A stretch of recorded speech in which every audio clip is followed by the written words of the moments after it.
The Doug Rising Show. Well, the Doug Rising Show. Well, the Doug Rising Show. And I'm the Rice. 7 a.m. That's right. Get up. You got a problem? I've been up since 4 o'clock. You are late to the party. How you doing, folks? Watching the news this morning is like rolling a roller coaster, you know? I mean, you don't know if you're close to being annihilated and wiped off the face of the earth, or, I don't know, maybe just carry on with your day. I mean, they're just playing Russian roulette with other people's lives. I need you to frame this, folks, as you get up this morning. Every morning is a gift from the Most High God of all creation. May his name be praised. Whatever it is, in absolute certainty, whether it be Yahuwah or Jehovah or Yahweh, or it's the name, it's the respect you better pay. Well, let me tell you some other shit I gotta say. Boy, this morning, Lord have mercy. And now they're talking about the Europeans up in Europe, the Serbs and the Chechens, and they're going, you know, some war plans they're sketching. And I'm not playing neither. You hear what I'm saying? Now, most folks are so focused on what's happening with these Ashkenazi imposters that insist that they stay in what they call the Middle East. And how's that working out for you guys so far? Yeah, not too good. Moving on.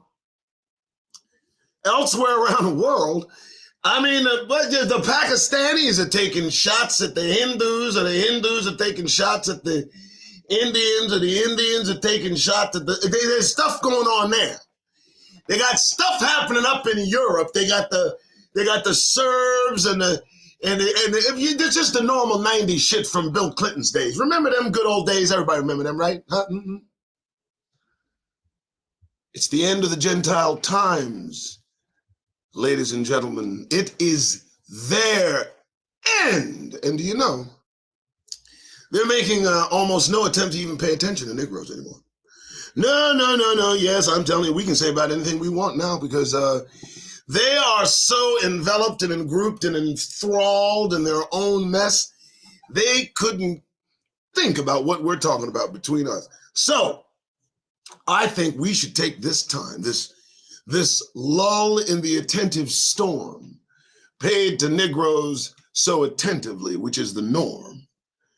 I personally think you and I, we should get together and see all the details they've tried to make sure we've missed, making sure that we don't read, you know, all that good stuff we need. But today, as we read under the umbrella of what might be at any moment, you know, you got to understand what's happening. I don't know if you're watching the news. See, this bothers me.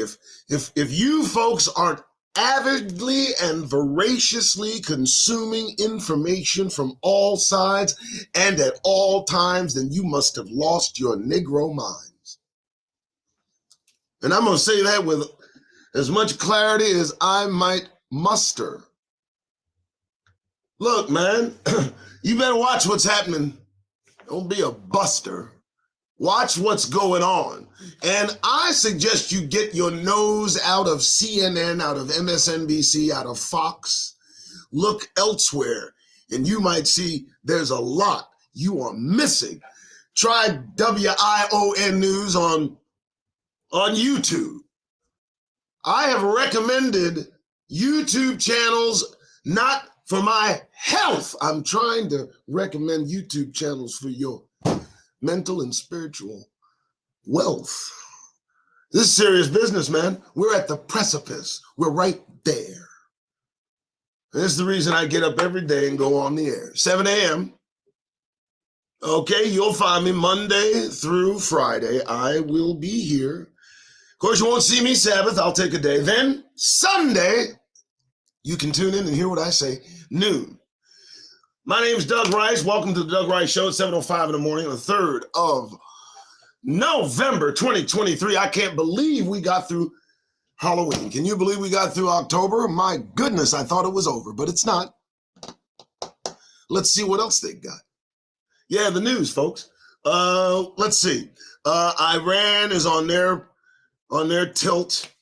I guess Hezbollah, they want to give it to him to the hilt, right? Right? This is what's happening, right? I'm not just making this stuff up. This is going on. They're bombing innocent Palestinians, innocent of the crime of bombing Israelis, not innocent of the crime of selling Negroes into slavery. Yes. They are bombing innocent Palestinians into oblivion because, well, they can. That's the reason they're killing all these men. That's what's happening. And I got to tell you, the tunnels that they're after, I hear, are 36 yards down. Or maybe I transposed that. It could be 63. I mean, don't just listen to me. Check my math. Always look up what I say. Let me say this before we get on our way. Always check what I say. Do not take me at face value. I am not here for that. I want Negroes to delve into the information that I mention on this station. I want you to know yourselves. I need you to understand the import of my retort. This is 911. This shit is almost done. I'm telling you, we nearly got to run. But today, we're going to look in a different way toward a history, the construction of race and racism.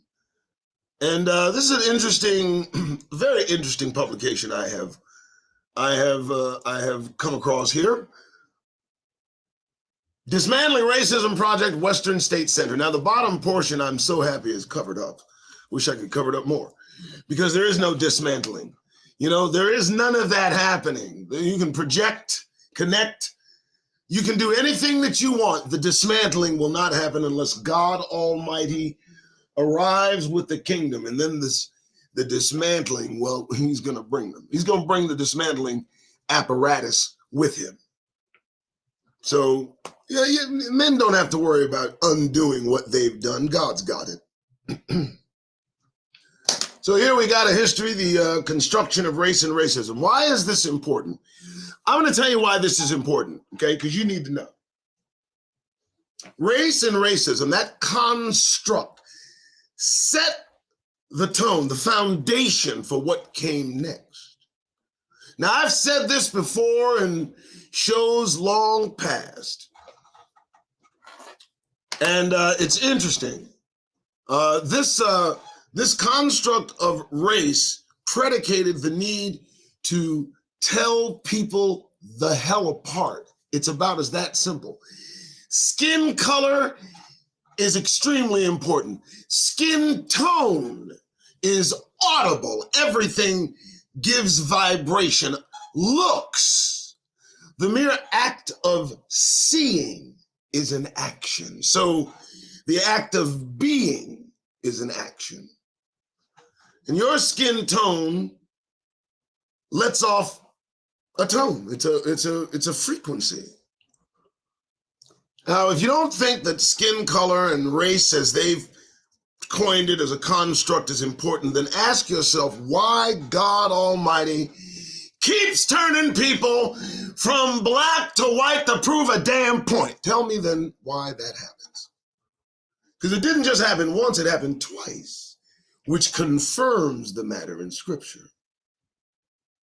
So don't tell me that color don't matter, because color matters like a mug. Now, I would like, if you don't mind, to hit the like button, the share button, the subscribe button, hit the notification bell. Okay, whatever. I want to thank you for tuning into the Doug Rice Show. I'm reading the bottom, as you can tell. Thanks to Trina, she wrote that for me. Remember, too, we do have a sponsor, okay? And don't forget to visit that sponsor, even during the show, because I'm going to read what we're about to see, and that's just so you know. All right, that was a good plug. All right. So, race, racism, skin color, those two things tied in. And this was a construct created so they could accomplish their sin. We're going to go through this a little bit here. Let's see what we see. Now, I know I can get this a little bit bigger. I am using my old system because the new system threw up on me. All right. So this is a prepared document that I'm able to provide to you at no cost. I'm also able to give it to you if you decide to donate so that it won't be a loss. We have a PDF donation calculation sheet and a list with monetary support and compensation to this station for the Negro Nation. And let's begin. Now, let me see if I can get it. All right, so defining ethnicity and nationality. Now, these terms are often confused with race. It's important that we understand these terms because, a lot of things seem out of place. Ethnicity refers to particular groups of people that share some common ancestry, traditions, language, or dialect. That's pretty straightforward, right? Okay. Before the world was made up of distinct nation states or countries, certain pieces of land, very interesting here, were associated with ethnic groups. Now let's delve into this. And the land portion, the land mention is extremely, extremely important. So Anglo-Saxons and those folks that associate themselves with being angels, they seem to be up in the European area. The Maori, these are other types of indigenous individuals to New Zealand and not the Europeans that invaded New Zealand. They're in New Zealand. The Mayans, they're in southern Mexico, Central America. The Greeks are in Greece. The Maasai, that's interesting. Now, the Maasai are in the Great Rift Valley of East Africa, and the Pueblo are in New Mexico. So these are examples, folks. We're going to take a deep dive into this, okay? As some countries were made up mostly one ethnic group, people began to conclude that nationality, the country which a person is a citizen of, was the same as ethnicity. In essence, a person from Denmark is a Dane or a Danish. But more often, the name of the country doesn't refer to the ethnic origins of its citizens. Be very attentive to this. Why am I mentioning this? Hold up. Let me take a pause for the cause so you understand where I am coming from, all right? Simple, okay? Race, the classification of race through skin color, okay? That simultaneously occurred as skin color lightening, as the infused population of individuals being kept back from the Caucasus Mountains kind of swelled in and kind of forced themselves in, down, and around what they now call Africa. The Indo-Europeans sufficiently infected with Rh negative or fallen infused biological material made their way over to the Slavic areas of Russia and these other areas. And from that point, if you can think of it like rain, the mountains of the Caucasus kept these individuals above the individuals who considered themselves civilized. And we're talking about the Greeks and other, before they turned more light in color. But they couldn't hold these barbaric hordes back beyond the Caucasus. And at that point, the transformation of whatever the fuck came from underneath the Caucasus Mountains was complete, pouring its way into Europe, Slavic, Khazaria, becoming Ukraine. I hope y'all follow my shows and hear what I'm saying. Why is the construct of race important? Because as this happened, this took hold of the earth, and it wasn't by accident. 2 times Negroes, God's chosen, or those appointed by the Most High, have been able to hide amongst a population in Scripture. Let that be established. And so it had to be the purpose and ideation that they create a lighter nation. And then they had to come up with a construct of race. And that's how we got to this place. Now, if you don't mind, please be sure to like, subscribe, maybe find in your heart to donate so that we can keep trying to relate and the show can grow and maybe be great. All right, let's get back at why we're doing this. Okay, so I was right here, yeah.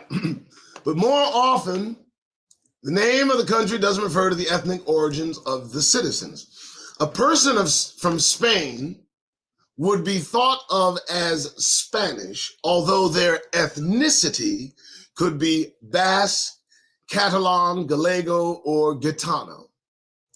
Okay? Now I want to read here. What is this thing called race? This is very important. Please keep this in your face and share this. Race is a false classification of people that is not based on any real or accurate biological or scientific truth. In other words, the distinction we make between races has nothing to do with scientific truth. There are tribes, there are groups, but there are no races. It's the reason I maintain to keep that grin off your faces. Race is a political construction. A political reconstruction is something created by people. That is not a natural development. Is constructed or created, and mostly for a political purpose. The construct of races I'm trying to get you to understand was for a purpose, created, initiated. The concept of race was created as a classification of human beings with the purpose of giving power to white people and to legitimize the dominance of white people over non-white people.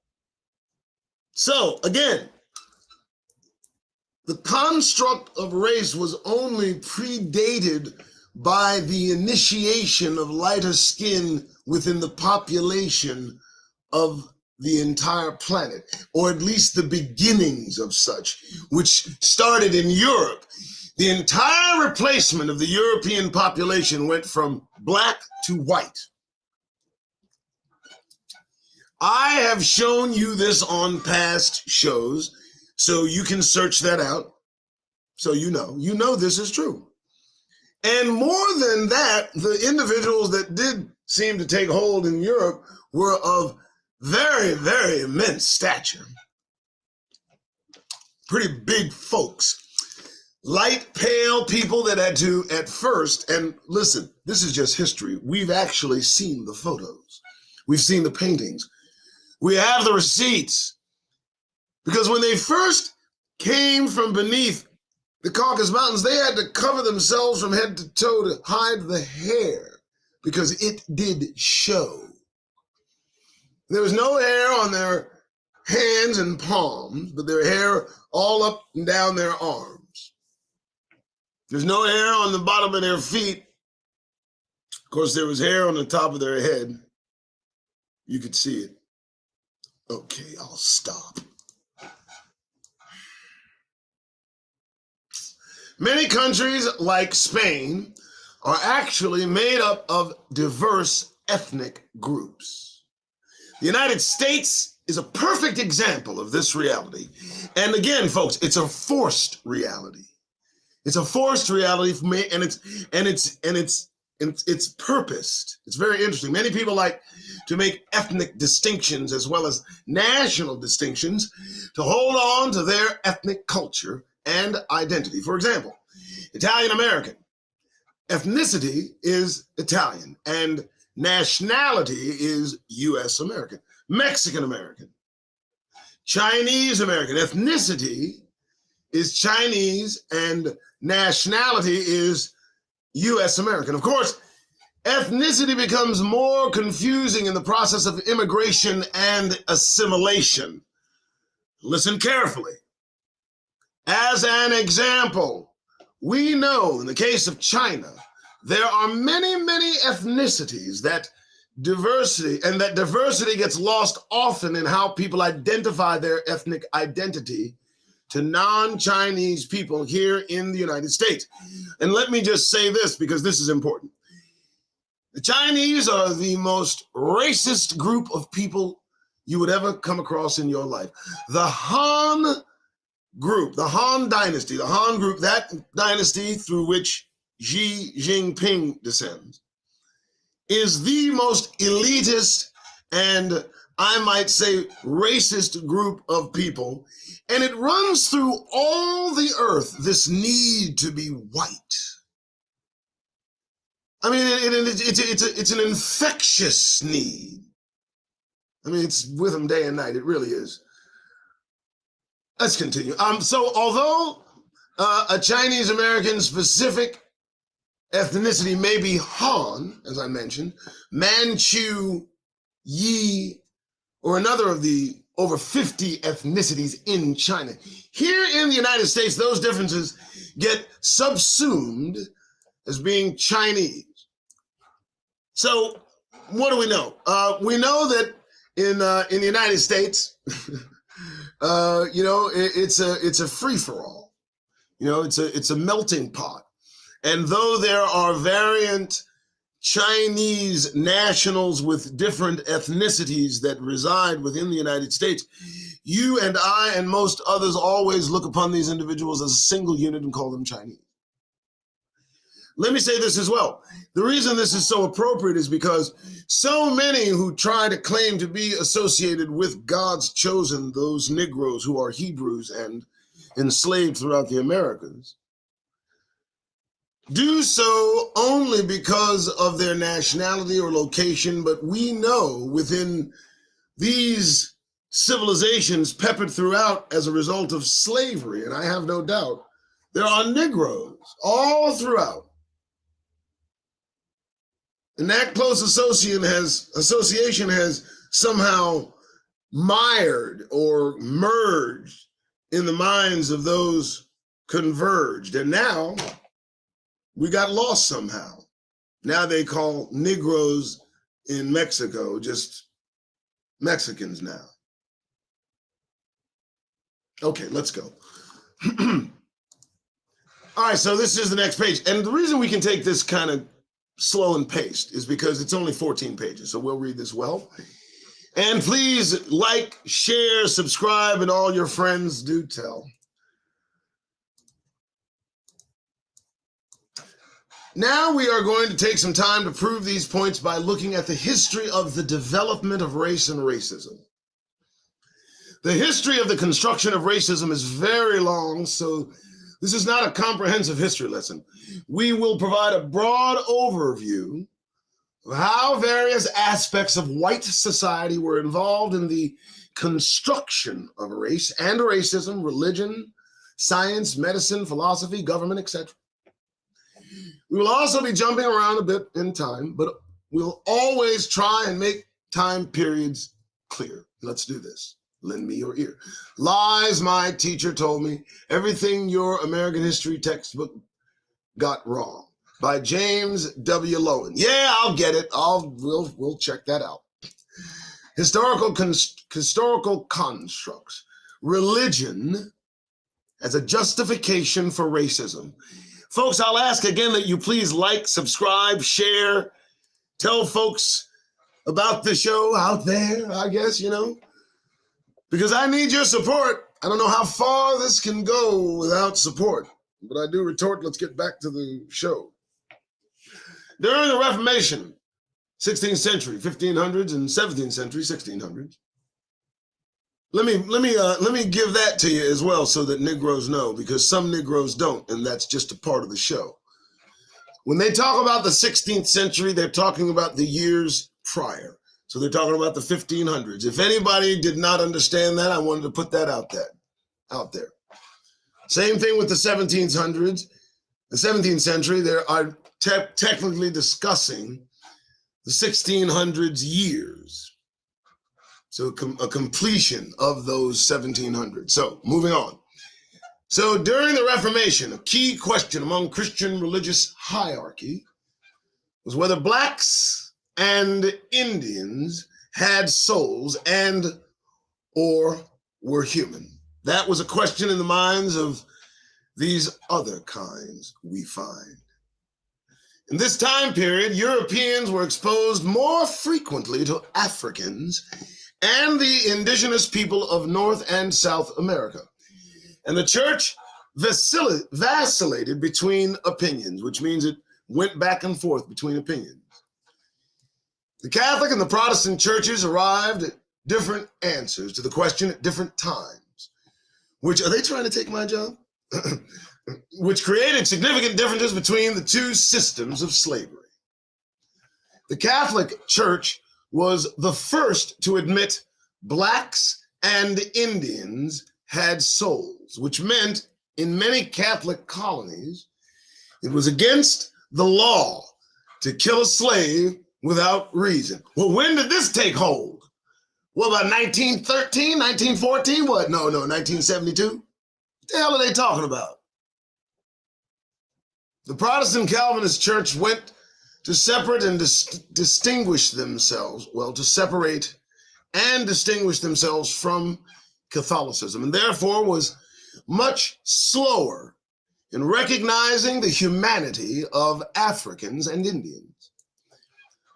With the increasing importance of slavery, religion was used as a means to justify racist divisions, classifying people of color as pagan and soulless. However, as substantial numbers of people of color were converted to Christianity, and as religion itself lost much of its power as a legitimizing agent, justifications for the brutality of slavery changed.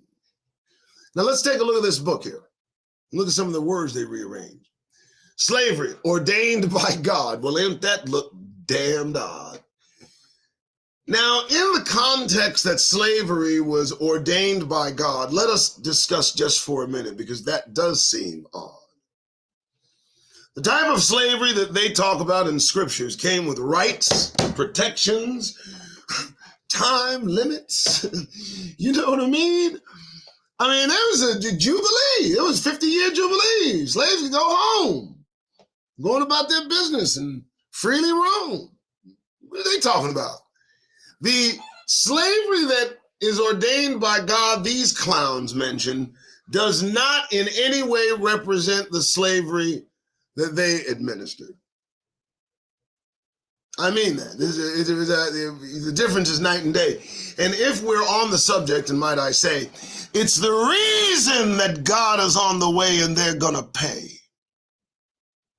They kind of overdid it with the slavery. You know what I mean?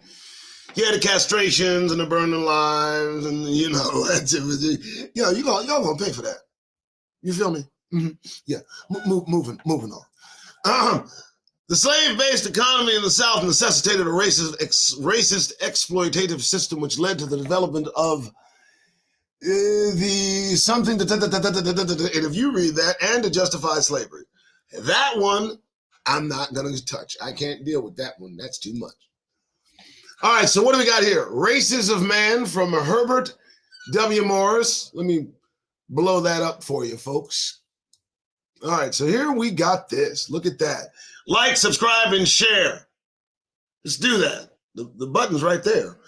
The Races of Man from Herbert W. Morris. Present conflict of science with the Christian religion or modern skepticism met on its own ground in Philadelphia. Let me just tell you something. Now, let's frame this, shall we? Look closely at that photo. Boy, somebody's on straight, quiet, and servitude right about now. Now, I would recommend that they circulate this picture around, chop, because as we know, the future for these individuals is that they become servants. And might I add the look upon them, each of them. This one don't look too happy. This one look like he ready to do something. I don't know, that one there don't look right. I don't know. Don't look at him like that, partner. He looked like he about to take your head off. And this one looked like he got his back. And this one is just being held back by this one. What is this? Oh, the mace? Yeah, you about to put that on. Okay, can we move on, Doug? Okay, let's do this. Next. Social science versus pseudoscience. That's what that slash there in connotates. Content. Here we go. Context. In 19th century, 1800s, like that, Europe, science and social science developed as never before. Associations of scientists were created, universities held conferences and debates, and dialogue between researchers increased dramatically. In England, in the early 1800s, the ethnographic and anthropological societies were first established. Not only did the amount of scholars and thinkers multiply, they were increasingly in conversation with each other and focusing on similar themes, such as what happens when races meet and mix. You know, I wonder what you mean. Now, what happened is y'all met a few folks y'all couldn't figure out. Right?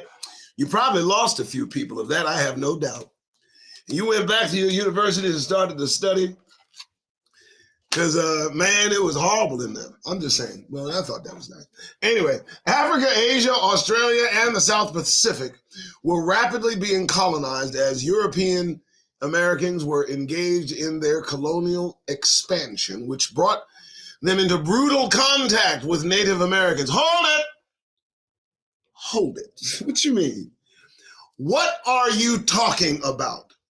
There's so much truth omitted from that last sentence. Wow. I mean, okay, they did say it was abridged, but what? So wait now, let's just read that again because I just want to, hold on. I want to get this framed correctly in my mind that Africa, Asia, Australia, and the South Pacific were rapidly being colonized. Let's stop there for a minute. That word in itself implies rape, murder, disease. I mean, in every kind of avarice that you can please. And again, European Americans were engaged in their colonial expansion.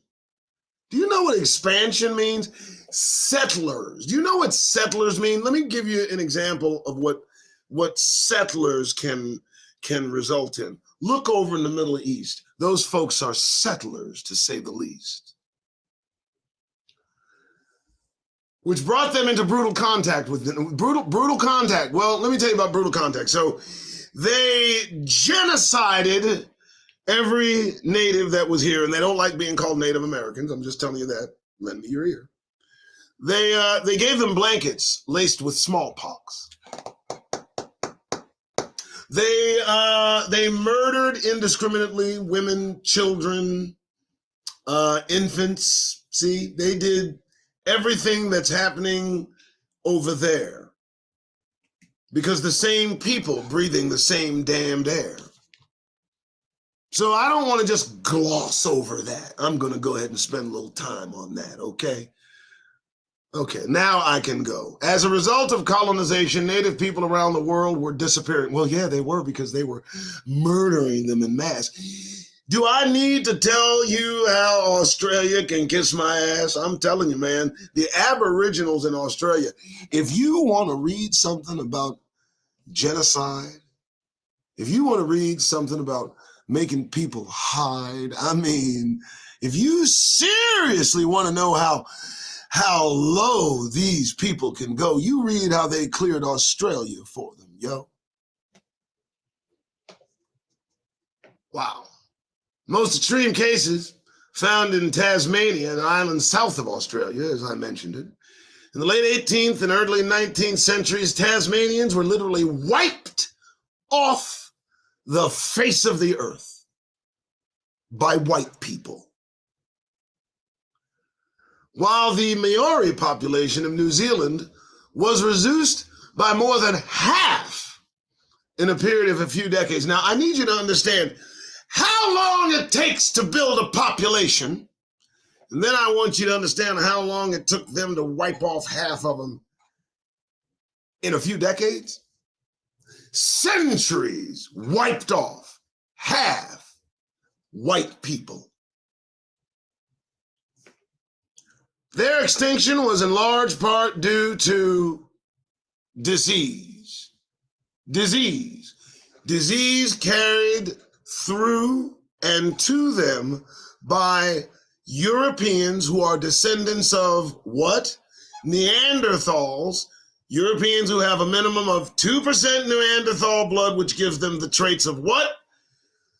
Skin affect, hair affect, along with some mental problems and disease. If you don't believe me, look up Habsburg, if you please. And here's the issue. They claim their diseases connotate royalty. They somehow associate illness with being of royal nature. If you don't believe me, look it up. Habsburg disease, the jutting out of the jaw, is a European trait of royalty. At least that's what I saw. I read it. That's why I said it.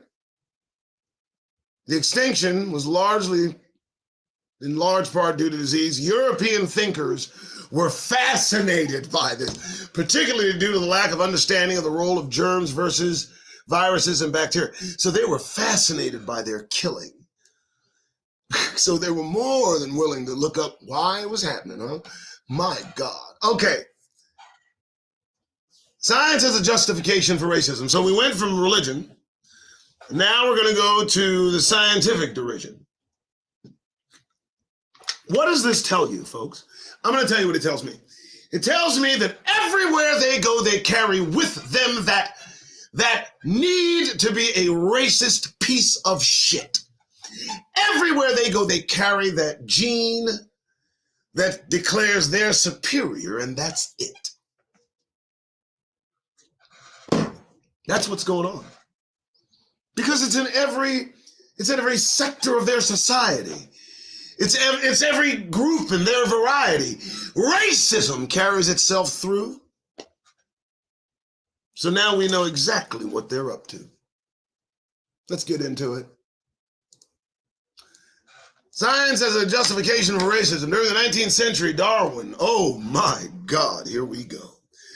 Darwin published On the Origin of the Species, and let me tell you, folks, while I'm doing this live, I've never done this before. I'm going to do this now.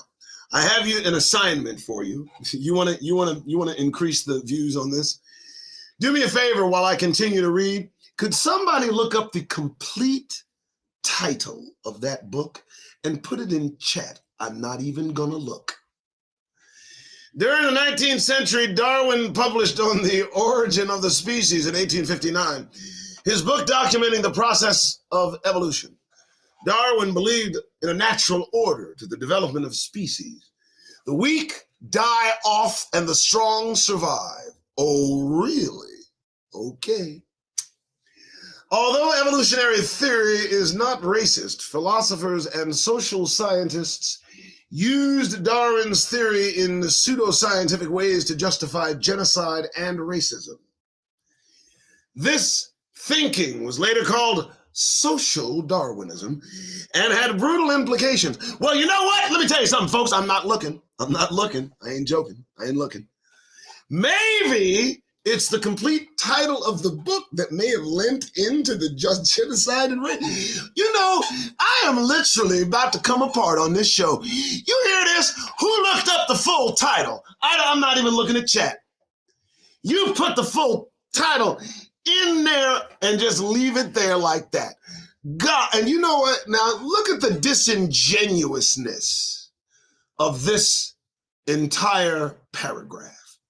It's so disingenuous, it almost makes me laugh. You hear what I'm saying, and you know I'm not playing. You put it in the chat, and look, although evolutionary theory is not racist, what?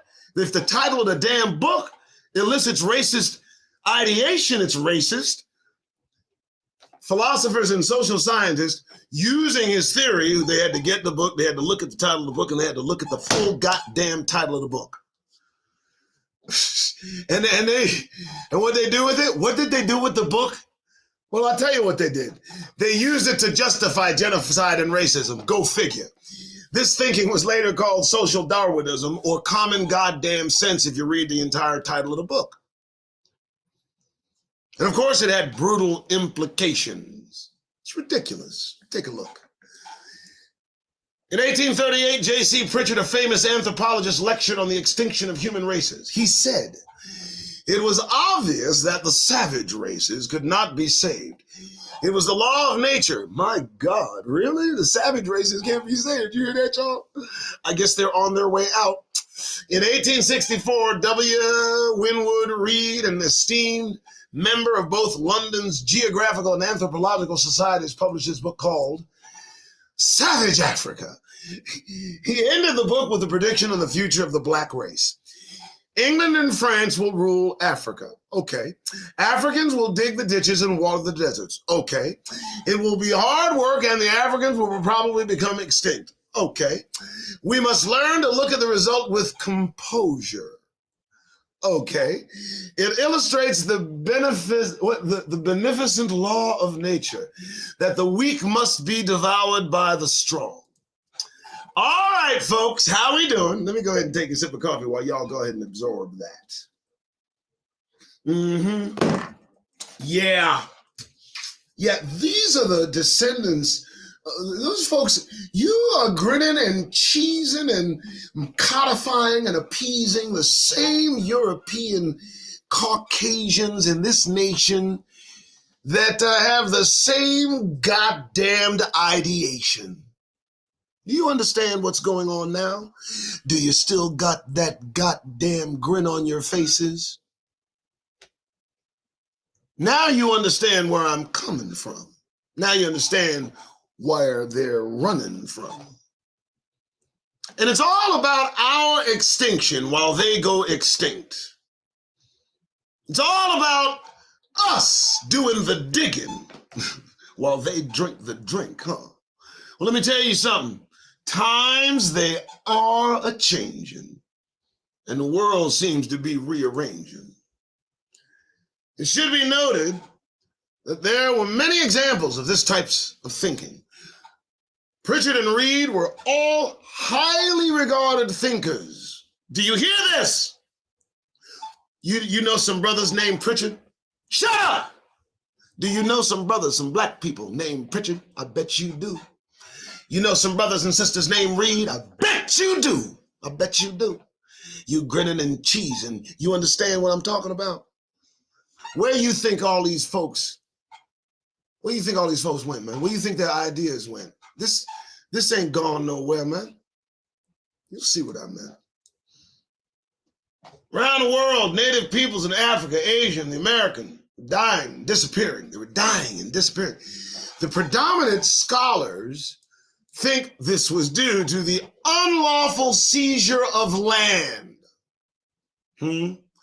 which undermined their lives, culture, and means of survival while spreading disease and death. This genocide was justified by the laws of nature, in essence, survival of the fittest. So let me frame this for you because I'm about to get upset. So their thinking is that their presence among the indigenous population, bringing about the disease and death that it brought about because of their association, is somehow justified in the laws of nature and God's will. Now, I need you to absorb that still. Do you not understand that this is still in their minds? Do you not understand this is the thinking of their kind? Do I have to go back up and rewind and read it again? This is not a joke. This is what they believe, folks. Like, subscribe, and share this show. My goodness. European and European American colonization of native land throughout the world in this period created the very real consequence of extermination. The extermination they felt was justified due to their diseased asses coming into contact with people that are fully and wholly human. You know, mistakes were made under the Caucasus Mountains. Mistakes were made. This provided motivation for allegedly scientific research, which in turn provided exterminators with an alibi by declaring the extermination naturally inevitable. Share this live before I crawl through the screen and choke you. Know what I mean? Pseudo-scientific attempts to categorize the races. Oh, it's going to get deep and right in your faces. Throughout the 16th, 17th, and 18th centuries, people used different terms to explain racial differences. The classification shown below was used well for over 100 years. The classification lacks any obvious logic and defies scientific precepts.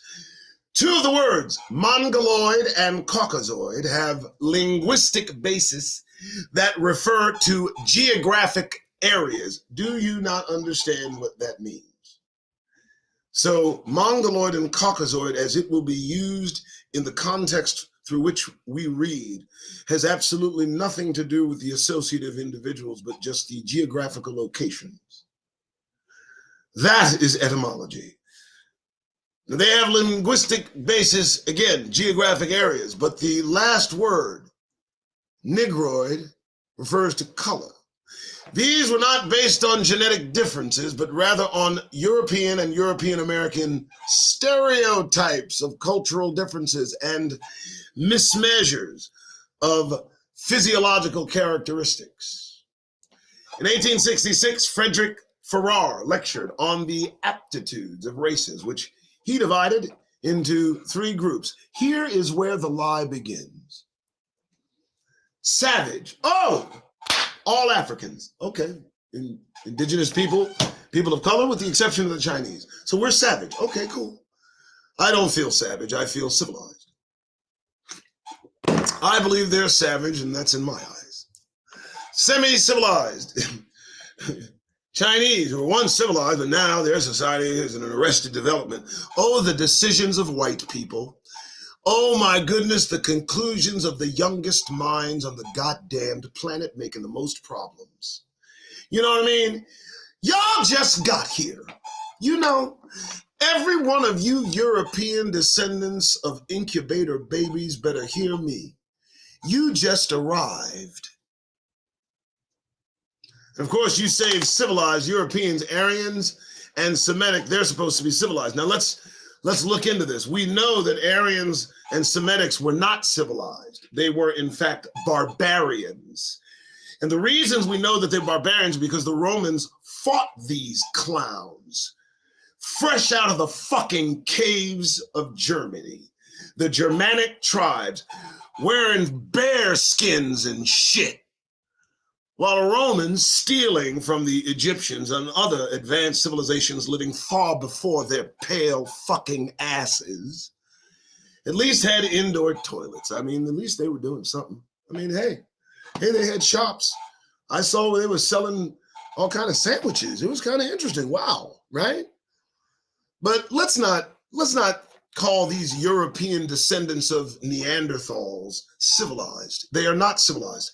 They are freshly taught by the Black Moors, a mixture of Jews and Africans that came from what they call Africa. Are you listening, folks? Because I'm trying to tell you. Next. All right, so we got that out of the way. Let's continue with the show. Medicine. Oh, look at the diagram. Jesus Christ. Who drew that? A 2-year-old? What do I got? I got a 10-year-old. You do better than that. You know what I'm saying? Look, man. Anyway, medicine. Here we go. Medicine. So they want to try to categorize us through their medicine. Let's see what they got. In 1850, Robert Knox, in The Races of Man, a fragment took popular prejudices and formed them into scientific conviction that race and intelligence are linked and hereditary. Well, look at some of these jerkwater inbred rednecks, and I don't know. Let's continue. Robert Knox was a famous English anatomist. Anatomist. There we go. Knox concluded that people of color were intellectually inferior, not because of brain size, but rather because of brain texture and lack of nerve endings. Later, it was found that his conclusion was based on the autopsy of only one man of color. Yeah, okay. All right. Knox's studies and others were taken very seriously at the time, which can be seen as the origins of the 20th century eugenics movement. Well, looky there. I guess that's the profile of a Negro, a European, and an orang-outan, I suppose. Now, I don't know about you, but this looks off. This looks like it's hiding something natural. And this is out of some datgum Dr. Seuss book. Stop. If anything like this existed, I am glad it is gone. Let us move on. Eugenics. Now, let me tell you something about eugenics, folks, because this is interesting. It ain't no joke. So we got Bill from the Microsoft crowd, Bill Gates. Let me say his name loud. Bill Gates. His family and his wife's family all have eugenicists as descendants. And the track record of this man's mentality involving other countries and the vaccines that have murdered countless millions of children and thrown countless millions of women sterile in African and Indian countries carries with him the notion of the eugenicist movement. Let me tell you something, the removal of black people on this planet would not be an improvement. Let's talk about eugenics. Eugenics is an effort to breed better human beings by encouraging the reproduction of people with good genes and discouraging those with bad genes. Now, who's got the good genes, I wonder, and who's got the bad genes? Okay. Eugenicists effectively lobbied for social legislation to keep racial and ethnic groups separate, to restrict immigration from Asia, Africa, and Southern and Eastern Europe, and to sterilize people considered genetically unfit. You okay? Everybody okay? Take a sip of coffee. Deep breath. Deep breath, folks. We got a ways to go. Elements of the American eugenics movement were models for the Nazis, whose radical adaptation of eugenics culminated in the Holocaust. The United States took eugenics and ran with it, making it part of the mainstream society. Did you know this? They didn't want variety. By 1928, 376 separate college courses, which enrolled 20,000 students, focused on eugenics. Where do you think those people's descendants are? Okay. And an analysis of high school textbooks from what years? 1914 to 1948 indicates that the majority presented eugenics as legitimate. 1948. Now, those people are still alive. I know this. I know it for a fact. Well, now, what do we have here? A 19th century magazine cover editorializing against Chinese immigration. And look how they have depicted the Chinese in some abstract form of a human being. You know, it's what's seen in the eyes of the beholder that tells you what you might see over your shoulder. It's interesting too, because this is indicative of these individuals so used to having their way. These, I'll tell you what I mean. They see what they want to see. They say what they want to say. I think about the brother who was listening to music real loud while he was, at a convenience store, and a white man saw a gun in his hand. And of course, he had to kill him. He couldn't ignore him. But these projections are what, I feel are in connection. And I think it's important for our protection. Just to mention. Let's moving on. All right, stop. Over 600 separate pieces of anti-Asian legislation were passed limiting Asians from citizenship. Immigration. Between the 19th and 20th centuries, over 600 separate pieces of anti-Asian legislation were passed limiting Asians from citizenship. Non-citizens had almost no rights. Whites could kill Asians with impunity because they could not testify in court. Oh, you didn't know that? Oh, I'm sorry. I'm happy to report.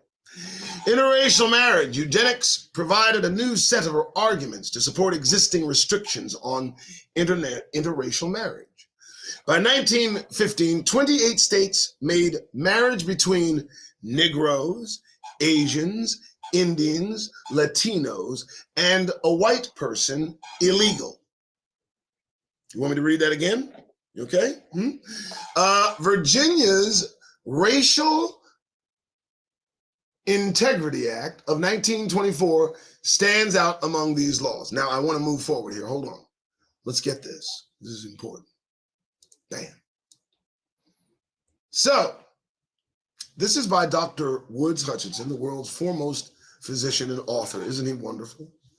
So this is what he feels: white man and a woman, a mulatto woman. Okay, well, this is a black girl, half black boy, half black. This one passed for white, and this one, okay, this one can marry this one. Okay, so I see interesting researches by the Carnegie Institute disprove the popular notion that a pass for white person married to a pure white may only have a Negro child. What are you folks on? Well, what are you folks doing with your lives? Seriously, if you're not paying attention that this happened, I can't imagine what's going through your eyes. I just don't understand it.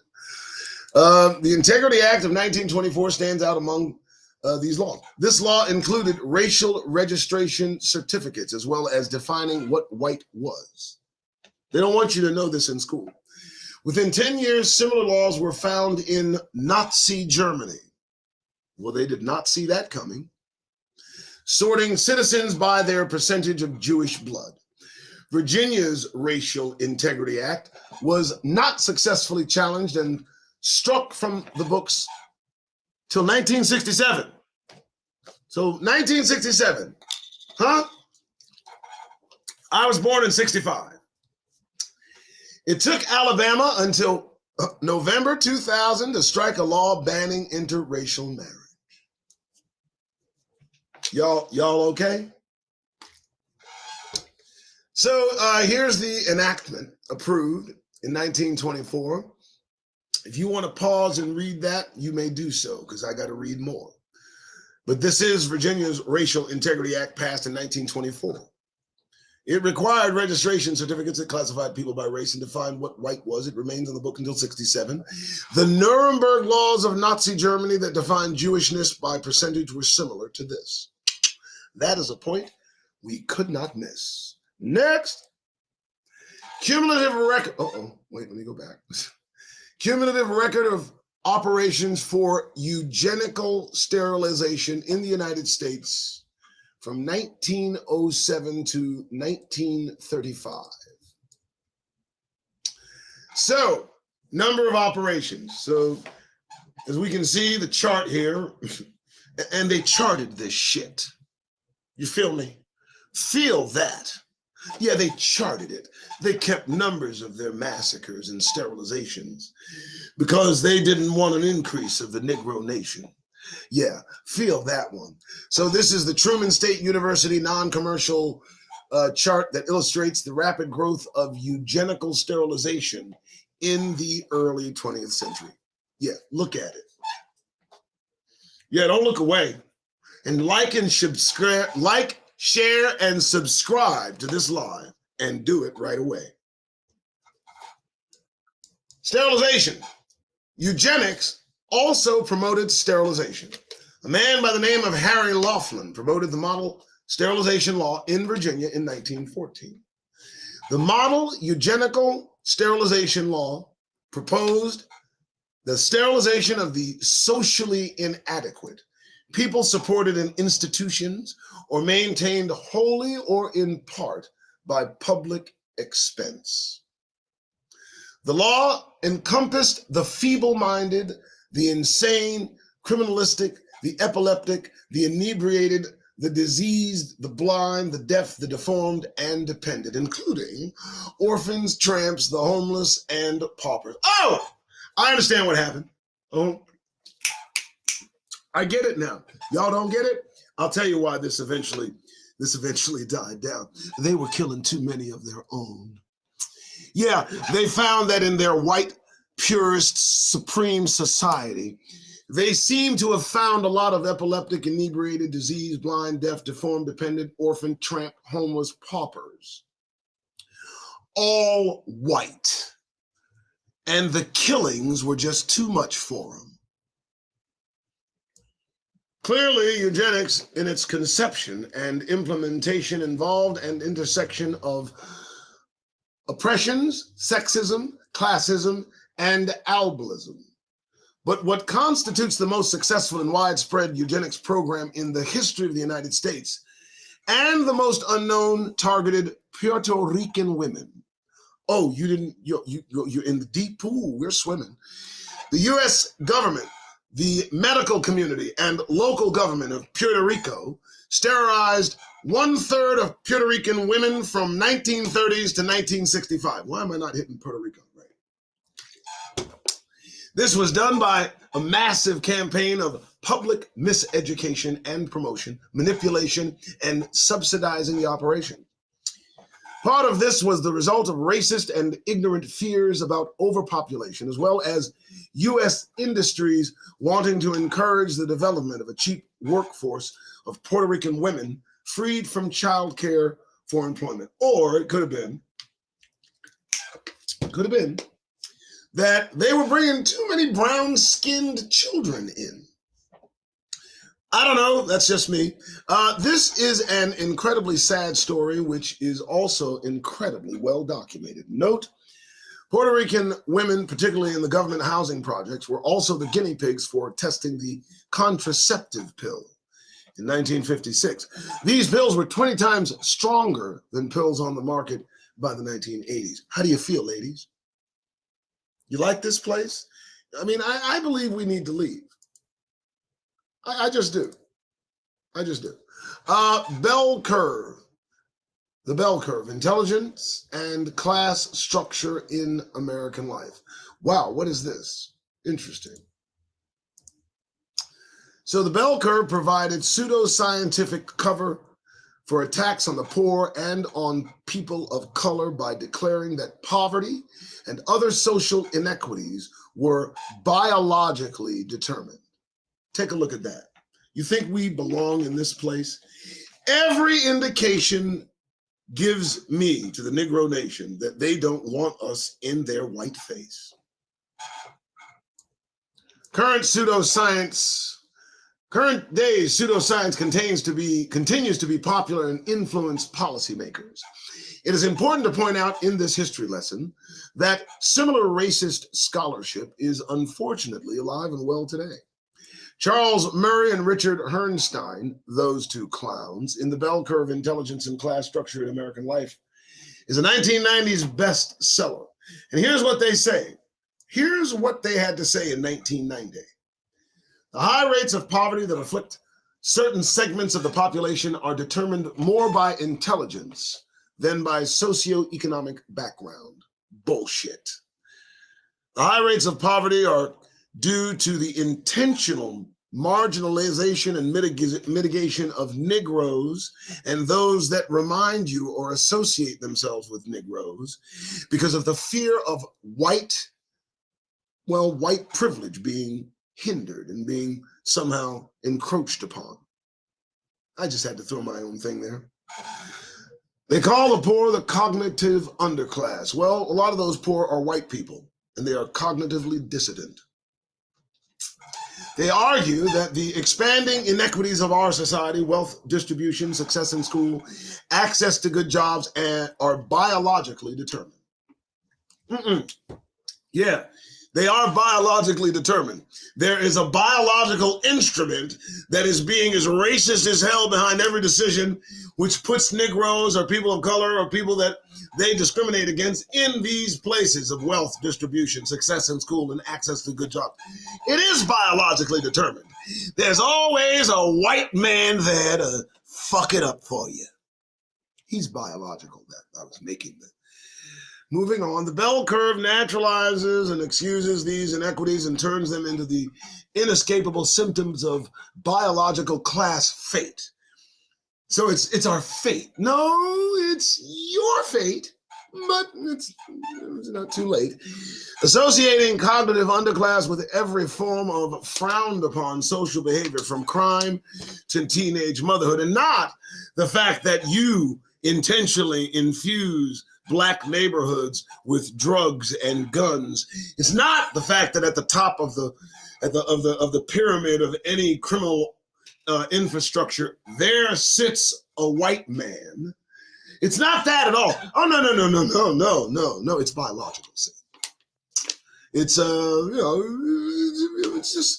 it's a fate. It's fate, man. Policy impact. Charles Murray worked for the Manhattan Institute, a conservative think tank, which supplies many of Mayor Giuliani's policies. Now you know where Giuliani's coming from. Dear God. This thinking justifies harsh welfare reform policies, the criminalization of poverty. 2 million people are in jail in the United States, a quarter of the world's 8 million total. Argues that poverty is caused by genetic inferiority. Wow. Restricts immigration, particularly of people of color. Conservatives pushing welfare reform are pushing welfare mothers to be temporarily sterilized with Norplant. See that?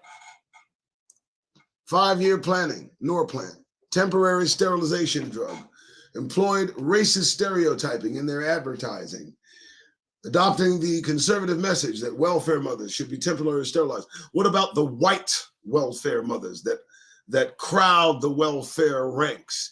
You line up every blonde-haired, blue-eyed white woman, single, and the ability to be pregnant, and you put Norplant in her white ass, and let me see what happens. See how long it'll last. Yeah, this is the Doug Rice Show, just so you know. You like, subscribe, and share too, yo. I ain't done. I'm on a good run. Manifest destiny. Dear God, here we go. Please like, subscribe, and share the Doug Rice Show. Oh my goodness. Listen, y'all need to hear this one, okay? This one is going to trip you out. This one is absolutely a lot of doubt. Okay, this one you're going to like. Here we go. Manifest destiny. Here we go. Manifest destiny. Oh, dear God. Let me take a drink of water. I got to share this one with my daughter. Yeah, I rhyme all the time. Manifest destiny. Manifest destiny refers to the belief prevalent in the 1800s and much of the 1900s that it was the God-given destiny of white U.S. Americans to control and dominate the continent. Whoa, here we go. The white worship. Here we go. The white worship. Oh, the acquisition of the Southwest. In 1830, the Mexican government outlawed slavery and prohibited further immigration into U.S. Americans. Texas, got it. U.S. Americans were outraged and continued to move into Texas, and in 1836 fought against Mexican rule and eventually won. In 1830, the same year, Mexico outlawed slavery. Isn't that interesting? The Indian Removal Act was passed by Congress that essentially allowed the seizing and removal of Indians from their ancestral and sacred lands, slaughtering them in the process. Now, I want you to put this in today's frame and understand that over in the state of Israel, the state of war, the state of confusion, the state of lies, the state of falsehood, that state, the state of the Ashkenazi European converts that stated they belong in that state, which are now in a state of rage, they do this thing. They walk up to a Palestinian whose home has been there for God knows how long and can occupy that home upon announcement. They can walk up to this Palestinian family living there and take their home upon pronouncement. That's what they do. Only back here, they did it a bit more crudely. In 1845, Texas was annexed by the United States, which led to continued border skirmishes with Mexico. The U.S. military soon invaded Mexico, resulting in the Treaty of Guadalupe Hidalgo, in which Mexico ceded all of California, New Mexico, Nevada, and parts of Arizona, Colorado, Arizona, not all of it. Oh, no, parts of Arizona. I thought it was all of it. And Utah. Mexicans have a saying, we didn't cross the border crossed us. Oh. When the treaty was signed, Mexican property was simply taken. They just took it. They just took it. Listen, folks, I said this in a prose long ago, and maybe you can remember it. I don't know. You know, when I go back, I'm not coming back with my hat in my hand. I'm not going back like that. I'm not going on my land like that. That's not happening. If I happen to live through all of this, I want you to look and do not miss. Do not miss. You know, they did a lot of taking. They did a lot of money making too. Oh, they set themselves up real nice. You listen closely to Mr. Rice. Now, there's an indignant and righteousness of our countenance. We are holy royal Negroes. Do you understand me? When we return to our land, a lot of chips are going to be on shoulders. A lot of asses are going to be in hand. And I want you to look firmly as you step on your land. You hear me? Look straight. Because that's how this is heading. I'll get back to the reading I was reading. All right. I'm sorry, I just went there. One American congressman wrote at the time, this continent was intended by Providence as a vast theater on which to work out the grand experiment of the Republican government under the auspices of the Anglo-Saxon race.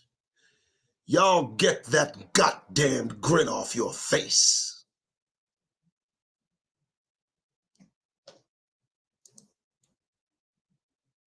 This thing called white. Well, okay then. All right.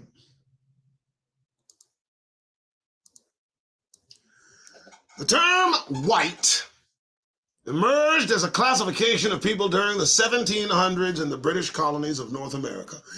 Pay attention! Europeans were immigrating to the New World for many reasons, some seeking prosperity, while many people were escaping persecution, particularly religious and ethnic conflict. As Europeans arrived in America, groups such as Germans, Dutch, English, French, etc. were brought into close proximity, most of them for the first time. Y'all better pay attention. Forget about my rhyme. In the colonies, the European settlers in power were under considerable stress, attempting to maintain control of their African slaves and their white indentured servants while trying to protect themselves from the perceived threat from Native Americans. At this time, poor white indentured servants were building alliances and relationships with African slaves due to their similar state of oppression. We connecting the dots. And I heard some of this too, just a little bit, not a lot. I heard a little bit about this. We're going to hear this. Listen to this. Here we go. The term white was defined as anyone without a drop of African or Indian blood. Do you hear that? It fell like a thud. The category white was created. It was a creation. It was created as a political construct that was used as an organizing tool to unite Europeans. What were the Europeans made of? The Europeans were made of Germans, Dutch, English, French, folks that were brought into close proximity for the first time, for most of them. So that term white was defined by anybody without African or Indian blood. Why? Because it congealed these creatures into a single group of oppressive Neanderthal-related European descendants. That's why they're called white people. It's not a slur. I'm not sitting there picking on these clown asses. They've relegated to being white, when in fact they are Germans, they are Dutch, they are English, they are French, they are Greek, they are Rome.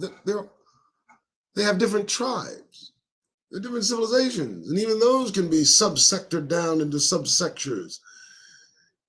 So, when I say white, and I say it with fervor, when I say it and I say it so it reverbs, I don't say it to be, mean. It's a made up word. Whiteness. My God, man, I just like saying it like that. The category white, again, what was it created for? It was created as a political construct that was used as an organization tool to unite those white Europeans that now have dictated they are white in order to consolidate strength, increasing their ability to maintain control and dominance over the Native Americans and African slaves. Negroes, say it right, which in many places outnumbered Europeans. Let me tell you, folks, here's what I'm saying, okay? Because I hope you didn't miss the first part of the verse here, okay? Now, what they said was, at the time, poor white indentured servants were building alliances with Negroes and black people. And yes, they were. We've seen movies about it. Yes, sir. So they had to come up with this term to organize them so they'd learn that they could be as horrendously white as they've earned. Whiteness is a constantly shifting boundary, separating those who are entitled to have certain privileges from those whose exploitation and vulnerability to violence is justified by their not being white. So the idea that these white people have amongst you that are a racist group, they believe that their being white and you being black justifies their treatment of you, and that's that. Now you know why I do this show. This racism, this classification, it has nothing to do with the Negro nation. It has everything. Now let's take a look at this. 1492. Now, what is this chart? Check it out. These maps show the amount of land that Native Americans, natives, they don't like being called Native Americans, natives controlled over the passage of time, detailing the massive scale of expropriation justified by manifest destiny. Manifest destiny is an actual document which they claim gives them the legal right to take every goddamn thing. Do you think that's right? All because they claim to be white. You fucking serious? Are you serious? In 1492, this is how much land the natives had. Let me see how much that is. All of it.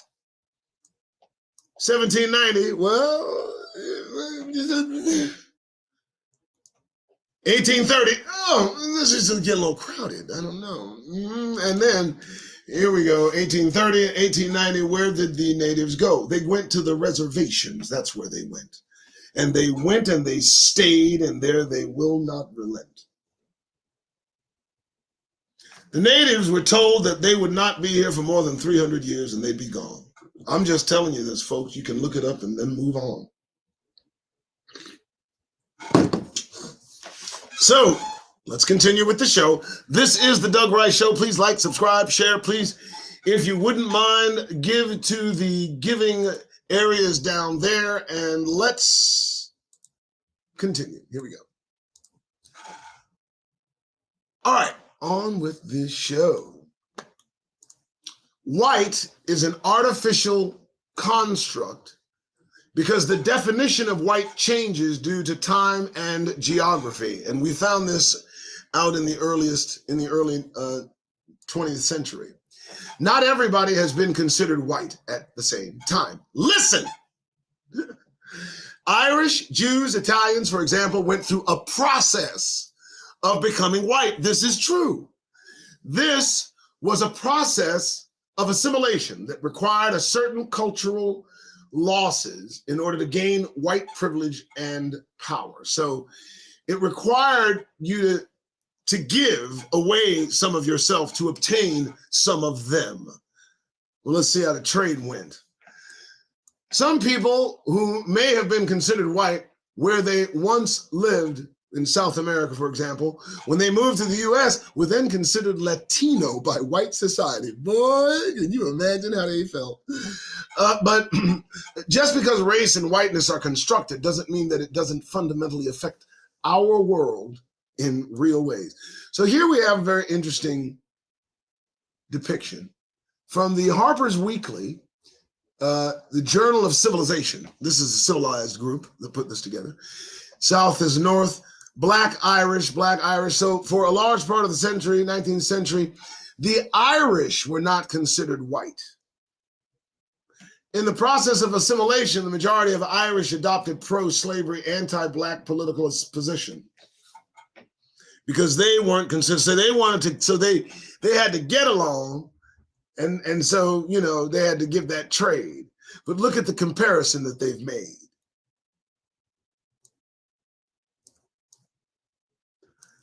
The term people of color. Oh, here we go.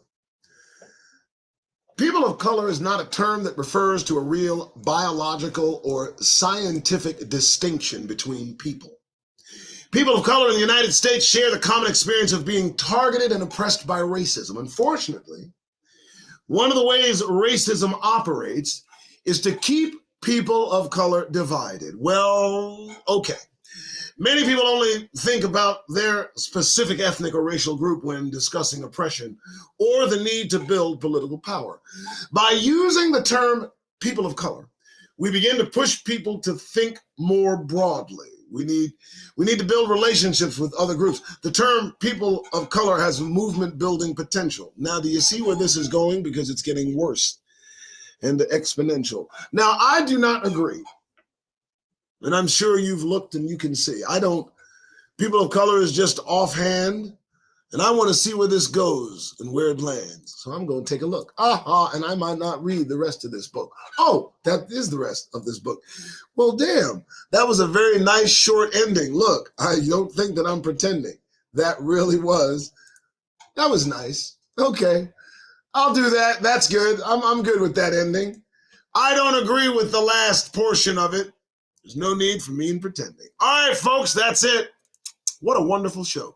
Construction of race and racism. We have gotten into the weeds, and we've gotten the information so many of us need. For this, I would ask that you please show your support for the show And, just take a look at the giving places below. I'm Doug Rice. It is the 3rd of November, and the news still goes forward. We, right toward prophecy, move treacherously forward. All right, guys, I do appreciate your listen. Hopefully the point you didn't miss. The point is, get the damn grin off your face, because it has no place in public spaces. That's it. All right, I got to go. That's it, and that's the Doug Rice Show. I'm ending it like that. Huh? You like that? I'm just joking. Get out of here. What, are you kidding me? Look, the reason this is important, folks, the reason this is important is because the folks that are in the state of Israel claim to be of a specific group. We all understand that they actually are of a specific race. And that race, that construct has been put in place to replace the Negro face. So, I know that you're going out today. You know, it's Friday. Tomorrow is Sabbath. And Shabbat Shalom in advance for each and every one of you. I do thank you for showing up. But I can't leave you to the masses without having this sewed up. So, you're going out there. It's the weekend. You know what? I'm going to say this. I'm going to speak it, okay? There's no time for breaks. I used to let you go on the weekend. I used to let you smile.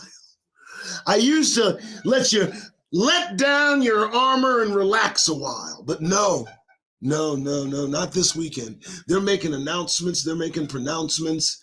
We don't know the amount of, where this goes. We don't know. This might go into full-blown war, right? So you got to be attentive and be sure. Don't ignore, right? If you got to be out in public spaces, do me a favor, will you, folks? Get that goddamn grin off your faces. Now you may go.